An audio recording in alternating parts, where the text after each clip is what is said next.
Down to 10. Duke drives right, looks for the rim, has Reynolds on him, leans in, no foul there. A.J. Reeves at the buzzer, got it! 3 seconds left though on the clock. Reeves hits the deep three from the left corner to give the Friars a 3-point lead. 3.1 on the clock. David driving baseline. He got caught up, so I knew that I had to present myself to be open. So I drifted corner. He swung me the ball.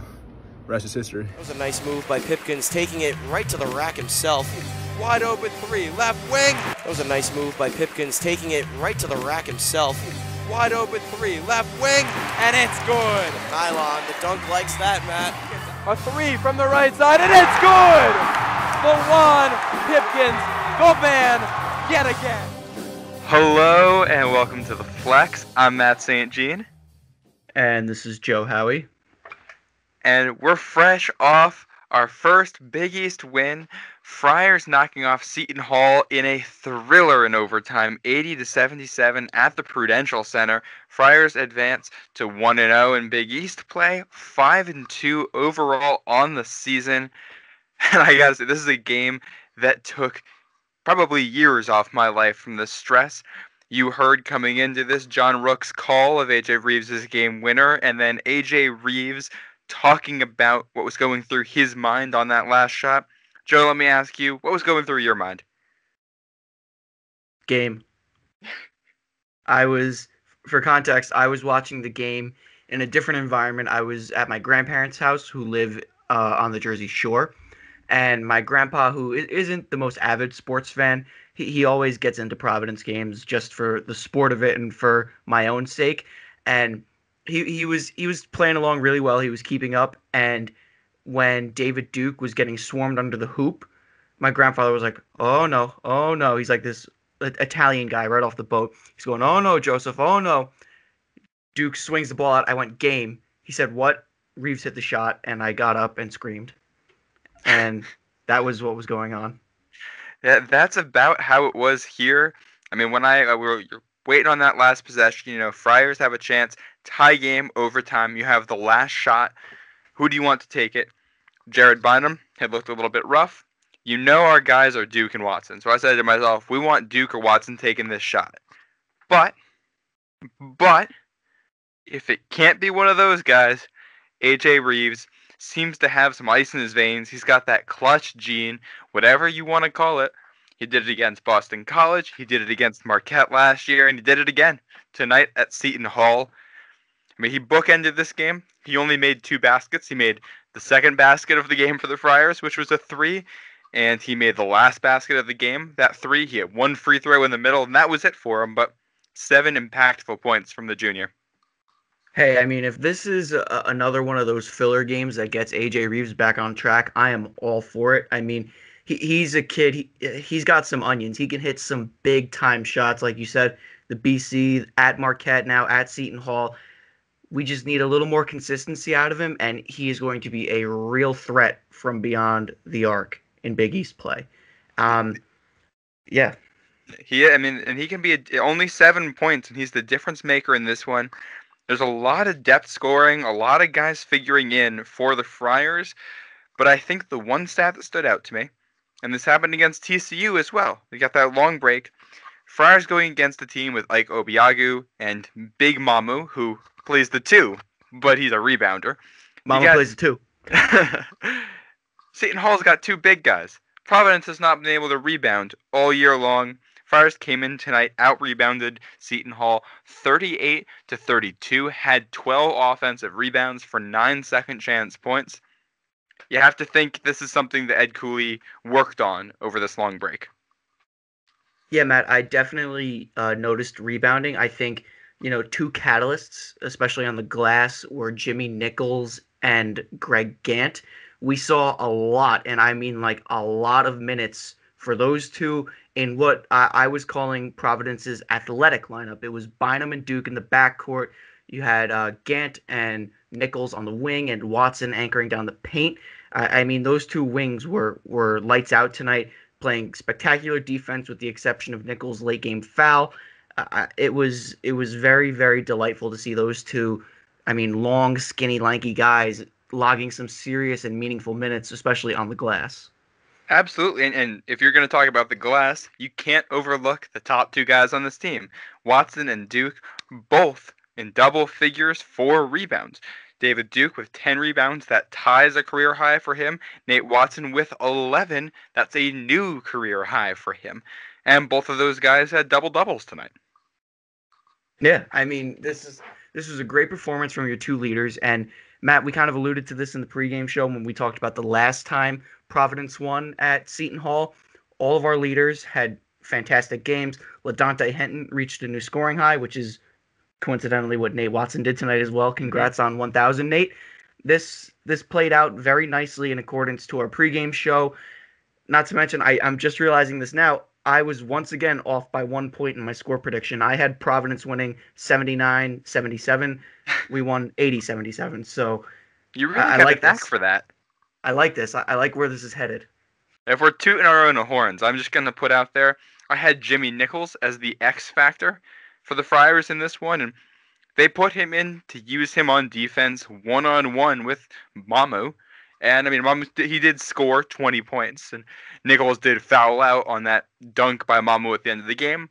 Far from a perfect performance from Jimmy Nichols, but his first 10-point game in his career, and a very, very solid outing throughout. He hit 2 threes. I didn't see that one coming. Yeah, I think we saw glimpses of Nichols his freshman year before he got plagued by injuries. I was really excited to watch him stroke it today. I think he has a nice little jump shot. From the midi too. He was hitting a couple. I thought he played very well. I think, when we're talking about that late game dunk that Mamu had and Nichols fouled him, that's like a split second, decision time. Of course, I think if we lost, we'd be a lot harsher on him. But to give him the benefit of the doubt, this was the first game in a long time that he's logged serious minutes with a tough defensive assignment. If I was Jimmy Nichols, stepping out of the way, let him have his dunk, and then you're still up 1. It's a different game, but when you have Big Mamu who plays the 4, but really Mamu plays the 2, is driving the lane. You got 6'11" on 6'8". I mean, you could have seen it coming from a mile away. But regardless, still a great game by Jimmy. And just a note about Mamu, he did put up 20 points, but I think we did a good job on him tonight. It's 20 points on, 6 from 17 shooting. So not a career night for him by any stretch of the word. No, and this is only the second game this season where he didn't make a three-pointer. The only other game was the game against Wagner where he got ejected. He only played 19 minutes. So that's an accomplishment right there. Like you said, 6 of 17, not particularly efficient. So I think apart from the first half when Seton Hall scored 40 points, I think Ed Cooley has to be happy with his defense. And honestly, even though they gave up 40 points, I think the first half was just an offensive clinic from both sides, and both teams just shot the lights out. Sometimes there's nothing you can do about that. There was one point in the first half where Seton Hall was shooting 56% from the field and Providence was shooting 67%. And I didn't know if it was the fatigue from driving all day or if I was just on something, but I was staring at the TV like that cannot be right. If you're seeing Providence shooting 67%, odds are that's from the free throw line, not from the field. Yeah. I mean, speaking of the free throw line, David Duke, perfect from the stripe, 8 for 8. I think that stat is immeasurable in terms of its value late in the games. When Duke was at the stripe, I was confident, just completely confident in him. And that's what I was going to segue to. Of the last 6 points in regulation for the Friars, 4 of them came at the line from David Duke. He had 2 with just under 2 minutes left, which actually gave the Friars a 5-point lead, their biggest lead of the night. And then with 15 seconds left, he hit those 2 to ensure that the best Seton Hall could do on their last possession was send it to overtime, which they did. I mean, those are your insurance free throws. If Duke misses one of those, then we're not looking at overtime. That's a Friars loss. Yeah, I mean, this is coming from two fans, you and I, who have watched this Friars team struggle with free throws in years past. I mean, we've seen Alpha Diallo go hot and cold completely from the stripe. I really hope David Duke is consistent from here. I think it's going to separate him from a lot of guys in the league when it comes down to it. There's a lot of nitty-gritties. I think making your free throws and, on a bigger scale, just playing clutch in late game situations is huge huge for a combo guard with a lot of upside like Duke. Now, if we want to talk about the backcourt and the guard situation, I think we got to give a shout out to Jared Bynum. Not his most efficient game, far from a perfect game, but He hit his eight first three. assists, 8 assists, 9 points, his first three. He was a basket and 2 assists away from having a double-double. So I think Bynum had a very good night. Like you said, first three. I think he needs to learn, though, he's got to pick his shots. He's got to know when to actually be the one to take the shot and when to hand it off to somebody else. Yeah, I think that's a great point. When you're the go-to guy at St. Joe's and it's late in the game, yeah, you can have the ball in your hands. When you're the point guard at Providence, but there is someone wearing the number 3 that is much better than you, I think the ball needs to be in his hands. But again, this is the first time Bynum has really had a game like this in the black and white. So I'll give him the pass there. He dished out 8 assists, which is great. I really like seeing a point guard that can do that. And he looked a little more confident stroking the ball tonight. Even though he only made 1 3, he was taking them, and I think that's the most important thing. You got to shoot yourself out of it. I think it was his last 3 he took was the one that he made. So that hopefully that's a step in the right direction leading into the Big East season. Duke was 4 of 13 from the field. Bynum was 4 of 14. So shooting, those guys weren't that different. Duke just made it up at the line, which Bynum didn't do. He got blocked a couple times. I think you could see where his lack of size really became a factor. But we didn't always see this from Luwan Pipkins. Bynum was really an asset at the defensive end. He had 2 steals tonight, and that's something we've seen all season long. He's a factor on defense.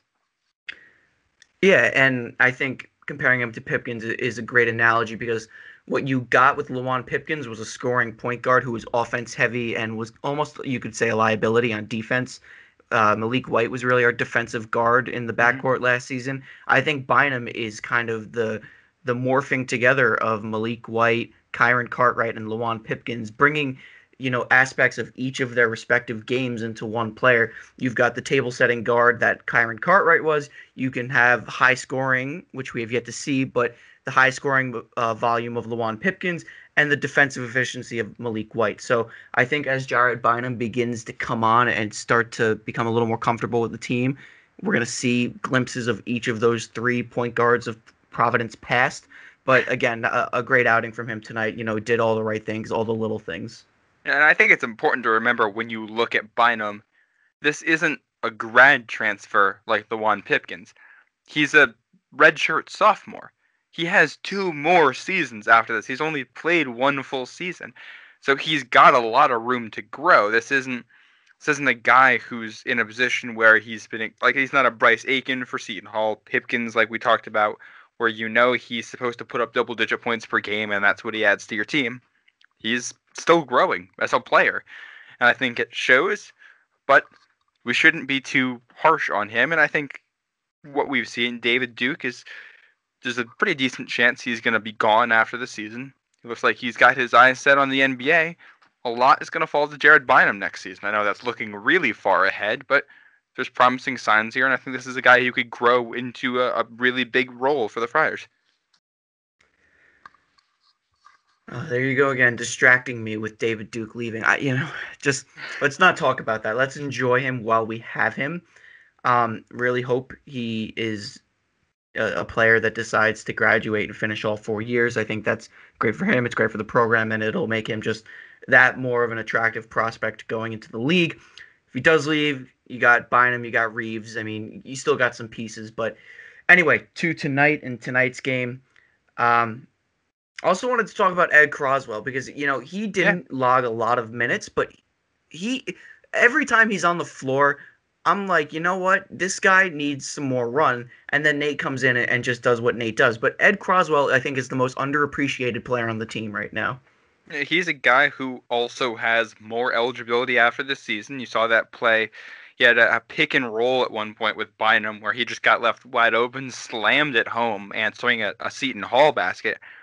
And Watson's going to have to get his rest at some point during the game. If it's Croswell and Nichols, who are the guys at the 4 and 5 when Watson comes out, that works. Yeah, I'm fine with that. Two solid players right there. Yeah, speaking of Croswell and Nichols, I think the rotation tonight was fantastic. We only played with four guys off the bench. I mean, really, it was three guys. Chris Monroe got about 3 minutes and Mm. didn't really do much. He almost looked like a liability on offense there, but he's a big body that you want on defense. It's just He when it had a comes down to block. it, yeah, that was a good block. I did see that. But when it comes down to it, when it comes down to a tight game like this, you want the guys that are producing on both ends. And also, I want to talk about Noah Horkler because Hmm. I think, and correct me if you think I'm wrong or if you have an opposing opinion. I think he's kind of an enigma this season. I mean, he started 2 games now, and I get it. Cooley, we played well on the road 2 games in a row with Horkler starting. I don't think Cooley's going to switch up the mojo, but only 13 minutes. I mean, I get it. He was overshadowed by Nichols and by Gant, but what's the point of starting him if he's not really going to play more than 20 minutes? That's kind of my question for Ed. I think that's a fair question to ask, and I think it's at this point almost a certainty that Gant finds himself back in the starting lineup at some point if Horkler keeps playing this way. I think it's you notice out there that he's a little bit undersized for Big East guys. He's thinner. He doesn't play defense much. He comes from the conference that's high flying in offense and not a lot of big guys, not super athletic. This is a big step up in competition for him. But you also saw he had a 3-point field goal tonight. He's a really good rebounder. Honestly, if you're looking at Horkler, we've been saying he should be playing the 4. I almost wonder if he's the guy you want coming in to play the 3 when Reeves comes out.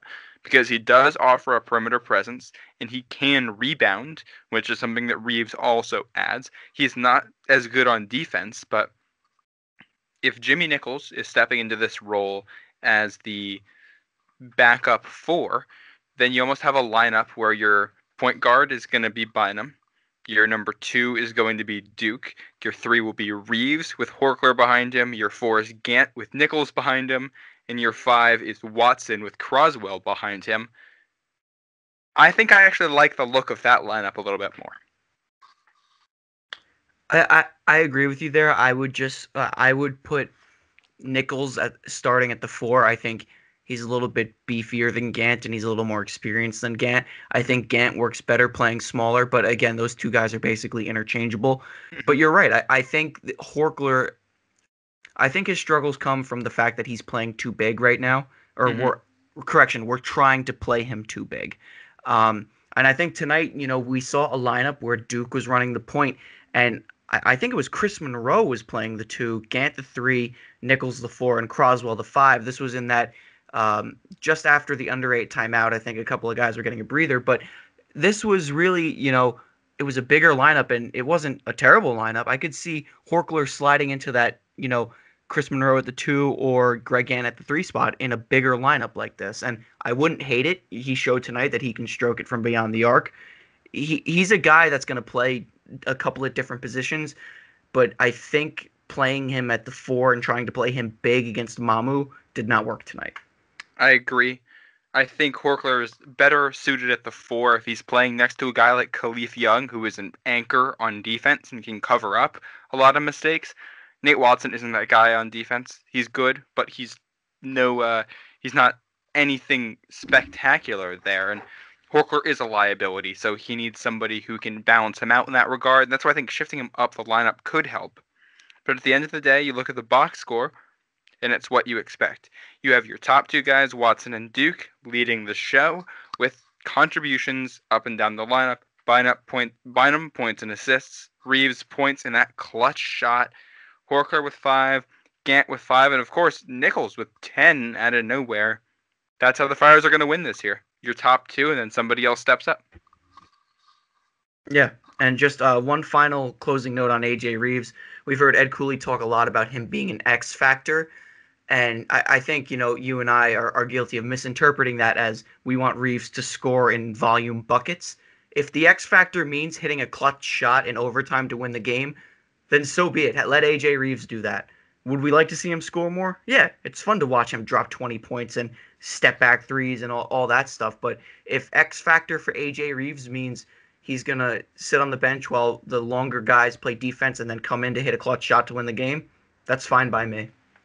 I think Providence fans will all be okay with that one.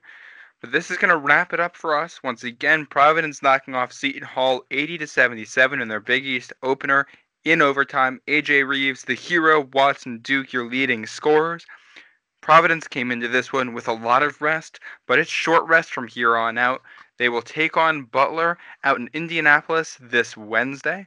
So be sure to look for our pregame show for that one. We will have a special guest for that, so stay on the lookout for that episode. It's Santa Joe? Claus. Yes, we will.